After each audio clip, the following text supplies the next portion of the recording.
Kozhikode മുക്കത്തെ hotel ജീവനക്കാരിയെ ആക്രമിക്കാൻ ശ്രമിച്ച കേസിൽ 2 പ്രതികൾ താമരശ്ശേരി കോടതിയിൽ ഹാജരായി. ഹോട്ടൽ ജീവനക്കാരായ റിയാസ്, സുരേഷ് എന്നിവരാണ് കീഴടങ്ങിയത്.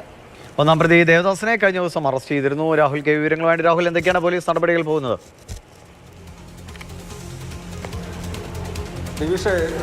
യുവതിയെ, അതായത് ഹോട്ടലിലെ തന്നെ ജീവനക്കാരിയായ യുവതിയെ പീഡിപ്പിക്കാൻ ശ്രമിച്ച കേസിൽ 3 പ്രതികളാണ്. മുഖ്യപ്രതി ഹോട്ടലിൻ്റെ ഉടമയായ ദേവദാസനെ ഇന്നലെ പോലീസ് അറസ്റ്റ് ചെയ്തിരുന്നു. അതായത് ഇവിടെ നിന്ന് രക്ഷപ്പെട്ട് ബസ് യാത്രക്കിടെ കുന്നംകുളത്ത് വെച്ചാണ് പിടികൂടിയിരുന്നത്.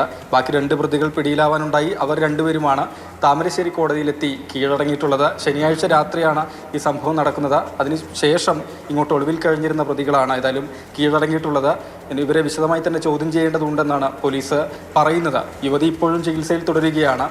ഇവർ 3 പേരും ഈ ഹോട്ടലിന് അടുത്ത് തന്നെയുള്ള ഒരു വാടക വീട്ടിലാണ് യുവതി താമസിച്ചിരുന്നത്. ആകെ 3 പേർ താമസിച്ചിരുന്ന സ്ഥലത്ത് 2 പേർ വീട്ടിലേക്ക് പോയ സമയത്ത്, ഒറ്റയ്ക്കുള്ള സമയത്താണ് ഈ പ്രതികൾ വന്നിരുന്നത്. അതിൽ യുവതി ഈ കാര്യങ്ങളൊക്കെ മൊബൈൽ ഫോണിൽ ചിത്രീകരിച്ചു എന്നതാണ് ഏറെ നിർണായകമായത്. ഡിജിറ്റൽ തെളിവുകളുടെ അടിസ്ഥാനത്തിൽ കൂടിയാണ് പോലീസ് ഇവരെയൊക്കെ അറസ്റ്റ് രേഖപ്പെടുത്തിയിട്ടുള്ളത്. ഒപ്പം തന്നെ ഞാൻ പറഞ്ഞതുപോലെ ശനിയാഴ്ച രാത്രി നടന്നു. ഇത്രയും ദിവസം പ്രതികളുടെ അറസ്റ്റ് വൈകുന്നതിൽ വലിയ പ്രതിഷേധവും വിമർശനവും പോലീസിനെതിരെ ഉയർന്നു വരികയും ചെയ്തിരുന്നു.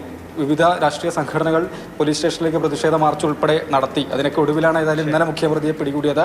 ബാക്കി 2 പേർ വിവരങ്ങൾ നൽകിയത്. ഒരാളെ ദേവദാസിനെ കഴിഞ്ഞ ദിവസം പോലീസ് കസ്റ്റഡിയിൽ എടുത്തിരുന്നു. കോടതിയിൽ ഹാജരാവുകയും ചെയ്തു.